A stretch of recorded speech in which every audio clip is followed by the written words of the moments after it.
이 글은 제 영적인 아버지이신 금은철 선교사님의 간증입니다. 공산국가에서 성령님께서 가르쳐 주신 첫 번째 복음 전도 방법. 너희는 온 천하에 다니며 만민에게 복음을 전파하라. Go into all the world and preach the good news to all creation. 이번에는 복음 전도가 법으로 철저히 금지된 공산국 베트남 땅에서 초창기 어떻게 또다시 성령님에 의해 반강제적으로 전혀 예상치 못한 상황과 장소에서 뜻밖의 대상 원주민에게 전도를 시작하게 되었는지 들려드리겠습니다.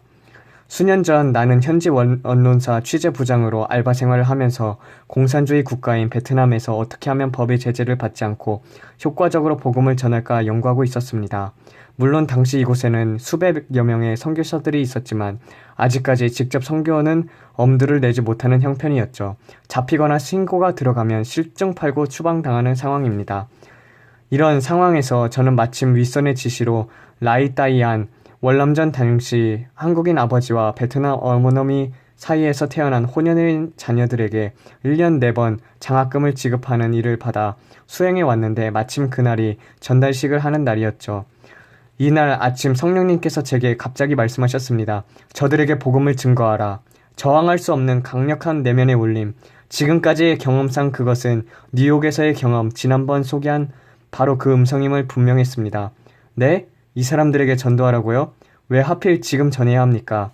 이렇게 노골적으로 부정하려는데도 오히려 내면의 압박은 더 세졌습니다. 너는 오늘 반드시 복음을 전해야 한다. 지금 생각하면 있을 수 없는 일이지만 그 당시 나는 거꾸로 성령님을 설득하려 했습니다.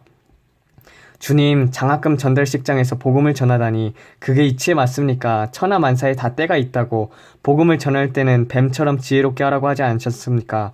오늘 예수님을 공개적으로 전하면 뒷감당을 어떻게 한단 말입니까? 하지만 성령님께서는 여전히 물러설 생각이 없으신 것 같았습니다. 나는 다시 따지기 시작했습니다. 주님께서 더 잘 알다시피 베트남은 공산국가입니다. 게다가 오늘 종교성 간부도 참석할 텐데 예수의 예자만 꺼내도 저는 곧바로 붙들려 갈 겁니다. 나는 계속해서 변명을 늘어놓기 시작했습니다. 게다가 전혀 준비가 안 된 상황에서 무슨 말을 한답니까? 오늘만 봐주십시오. 다음번에는 이런 일이 없도록 미리미리 잘 준비해 놓겠습니다. 그러니 제발. 성령님께서 여전히 묵묵부답. 분위기가 어색해지자 나는 또 다른 기지를 발휘했습니다. 그래, 어디 좀 더 까다로운 조건을 제시해보자. 좋습니다. 만일 제가 요구하는 3가지의 조건이 모두 이루어진다면 더 이상 변명하지 않고 복음을 전하겠습니다. 첫째로 오늘 영어 통역을 할 줄 아는 사람을 준비해 주시고, 둘째로 사회자를 통해 저를 단상에 불러 세워야 하며, 세 번째로 종교성 간부를 통해 예정이 없던 순서 복음 전도를 흔쾌히 허락하셔야 합니다. 저는 내심 이 3가지가 동시에 일어날 리 없을 거라고 확신했지만 일단 시도는 해보았습니다. 혹시 여러분 중에 영어를 할 줄 아는 분이 계신가요? 아니 웬걸 뜻밖에도 한 청년이 손을 번쩍 드는 것이 아닙니까? 이제는 빼도 박도 못하게 생겼군. 하지만 혹시 그가 내 말을 잘못 알아들었을까봐 다시 한번 확인했습니다. 정말 영어 할 줄 알아요? 물론이죠. 나는 재차 성령님께 애원했습니다. 아무리 그러셔도 저는 못합니다. 또다시 물러서려 하자 마지막으로 성령님께서는 경고하셨습니다. 저들이 복음을 듣지 못한 채 죽으면 그 핏값을 반드시 내게서 찾겠다. 기회는 오늘밖에 없다. 갑자기 두려움이 엄습해왔습니다. 하지만 다행스럽게도 아직 2번째와 3번째 협상 카드가 연타로 남아있었죠. 곧 이어 장학금 전달식이 시작되자 나는 맨 뒷자리에 앉아 설마 하며 사태를 지켜보고 있었습니다. 그런데 설마가 사람 잡는다고 전달식이 끝날 무렵 갑자기 사회자가 나를 소개하는 것이 아닙니까? 자, 이제 김 선생님을 소개합니다. 저 뒤에 계세요. 사람들의 고개를 돌려 일제히 저를 바라보자 나는 얼떨결에 일어나 그들에게 머리를 숙여 인사를 했습니다. 하지만 사회자는 답답하듯 빨리 나오라며 저를 재촉했죠. 김 선생님 뭐하세요? 빨리 앞으로 나오세요. 오랜만에 보는데 이분들께 인사말 정도는 하셔야죠. 나는 한시코 사양했지만 사회자는 여전히 내게 앞으로 나올 것을 권하고 있었습니다. 저 친구가 도대체 왜 갑자기 날 불러내는 거야? 할 수 없이 마지막 칼들을 빼돌렸습니다. 나는 일단 앞으로 걸어 나와 맨 앞줄에 앉은 종교성 간부에게 직설적으로 내가 오늘 이 자리를 빌어 한 가지 매우 중대한 것을 말하고 싶은데 뭐든 해도 되냐고 청했습니다. 그랬더니 의외로 그는 무슨 말이든 하시라며 정중히 권하는 것이 아닙니까? 나는 완전히 코너에 몰렸습니다. 아니, 이 사람이 누구를 잡으려고? 잠시 후면 저 양반이 날 끌어내어 경찰에 인계하겠지. 참석자들도 나를 미쳤다고 생각을 할 거고. 그렇지만 에이 모르겠다. 거의 체념한 상태에서 나는 옆에 있던 통역에게 준비됐냐고 물었습니다. 그랬더니 오히려 그는 염려 놓으라는 식으로 강한 자신감을 보이더군요. 그래 좋아 이판사판이다. 결심을 하고 나니 오히려 마음이 편해졌습니다. 우여곡절 끝에 앞에 서니 사람들의 얼굴이 환해지는 게 마치 뭔가 좋은 것을 기대하는 사람처럼 보였습니다. 나는 곧 첫말을 꺼냈습니다. 이 세상 사람들은 대부분 돈 벌고 시집가고 장가가고 사고 파는데 정신이 없이 바쁩니다. 그러다가 어느 날 덜컥 죽음을 찾아오죠. 그런데 이게 웬걸 통역이 한마디도 못 알아듣고 내 얼굴만 물끄러미 바라보는 게 아닙니까? 나는 다급히 중학교 1학년 수준의 쉬운 영어 단어를 써서 차근차근 다시 말했습니다. 세상 사람들은. 그런데도 통역은 여전히 꿀먹은 벙어리였죠. 사람들은 어처구니 없다는 듯 우리를 쳐다보고 이거 완전 영어 생초짜 아니야. 속에서 우라통이 치밀어 올랐지만 내색도 못하고 정말 미칠 지경이었습니다. 성령님 그러길래 제가 뭘 했습니까? 오늘은 분위기가 전혀 아니라고 했잖아요. 주님 망신 제 망신. 할 수 없이 최후 수단을 강구해야 했습니다. 얼떨결에 베트남 말이 입에서 튀어나왔습니다. 쭈어 예수 이웃둥 까꿍 렁뉴.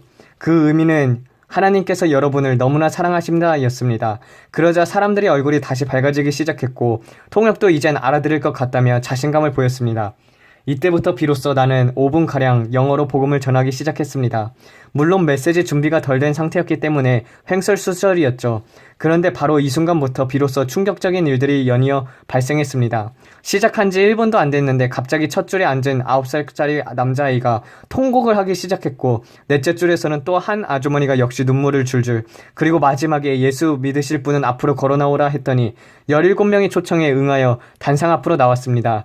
나는 용기 백배하여 초청에 응하지도 않고 여전히 앉아있는 몇몇 사람들에게도 손을 내밀며 하나님께서 당신을 사랑하신다. 당신의 이름도 생명책에 기록되어 있다고 했더니 몇 사람이 내 손을 꽉 잡고 또다시 앞으로 나왔습니다. 나는 옆에 있던 종교성 간부의 눈치를 보며 사람들에게 즉시 영접 기도를 따라하게 했습니다. 후다닥. 하나님, 저는 죄인입니다. 이제 죄를 회개하고 주께로 돌아가오니 나를 맞아 주시옵소서. 주님을 구세주로 영접합니다. 또한 제 이름을 생명책에 기록해 주신 것을 감사합니다. 주 예수 그리스도의 이름으로 기도합니다. 아멘. 기도를 마치고 난 후 그의 얼굴을 보니 아니나 다를까 표정이 사뭇 심각했습니다. 아, 이제 올 것이 오고야 말았구나. 곧 무슨 조처가 취해지겠지. 그런데 이 양반이 심각한 표정으로 마이크 앞에 서더니 예상치 못했던 쇼킹한 발언을 말했습니다. 여러분, 사실 저도 예수 믿는 사람입니다. 오늘 제가 여러분께 예수 믿으라 권해야 하는데 제가 도무지 입을 열지 않으니 저 외국인을 통해 하나님께서 말씀하셨군요. 부끄럽습니다. 이제 저도 공개적으로 여러분들께 권합니다. 여러분들도 모두 예수님 믿으세요. 그러자 네 번째 줄에 앉아있는 눈물을 줄줄 흘리던 아주머니도 간증을 하겠다며 자진히 앞으로 나왔습니다. 여러분, 저는 솔직히 한국 사람을 미워했습니다. 월남전이 끝나자 제 아버지가 어머니와 날 버리고 한국으로 돌아가 버렸거든요. 지금 어머니는 암으로 투병 중이고 눈물이 후두둑. 그래서 여러분이 그동안 내 아이에게 장학금을 줄 때도 돈을 주니 받긴 하겠지만 절대로 당신들을 용서할 수 없다고 생각했습니다.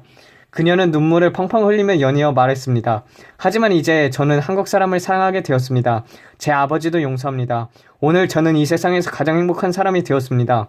왜냐하면 방금 예수님께서 제 마음에 들어오셨기 때문입니다. 만일 여러분이 오늘 대형 트럭에 쌀을 산더미같이 싣고 와서 저희들에게 나누어 주었더라도 이렇게 기쁘지는 않았을 것입니다. 게다가 이날 함께 동행했던 한국인 직원 한 분도 이날 베트님들과 함께 영접 기도를 했습니다. 결과적으로 참석한 40여 명의 학부모 자녀 가운데 17명이 주님을 모셨고 한 달 후 그날 믿은 사람들이 나머지 사람들에게 다시 전도하여 지금은 한 사람도 빠짐없이 모두 예수님을 믿고 있다는 소식을 들었습니다. 오 할렐루야, 주님을 찬양하라. 이날 이후 나는 가난하고 불쌍한 사람들에게 금은 보화를 수북히 안겨주는 것보다 예수님을 소개해드리는 게 훨씬 더 값진 일이라는 것과 전도란 한 사람의 지혜나 말의 설득이 아닌 성령님의 일방적인 행하심이라는 것, 그리고 마지막으로 그분께서 한 영혼 한 영혼 얼마나 귀하게 여기시는지 새삼 확실히 깨닫게 되었습니다. 하지만 그때 일을 생각하면 지금도 아찔합니다. 내가 만일 끝까지 성령님의 명령을 거부했다면 어떻게 되었을까요? 어쨌건 이날 이후 성령님의 지시에 순종한 이후 복음 전도가 불가능한 베트남 땅에서 신기하게도 복음의 문이 열리며 별다른 제재 없이 전국 방방곡곡을 돌며 심지어 이웃나라 캄보디아까지도 복음을 전할 수 있게 되었습니다. 할렐루야, 때가 급하긴 급한가 봅니다. 얼마나 시간이 촉박하면 주님께서 나같이 아무 쓸모없는 자도 불러다 쓰실까요? 마라나타, 아멘, 주 예수여 속히 오시옵소서. 아멘, 아멘. 주님, 전도란 정말 사람의 능력으로 하는 것이 아니라 성령님의 지혜와 성령님께서 일방적으로 행하시는 것입니다.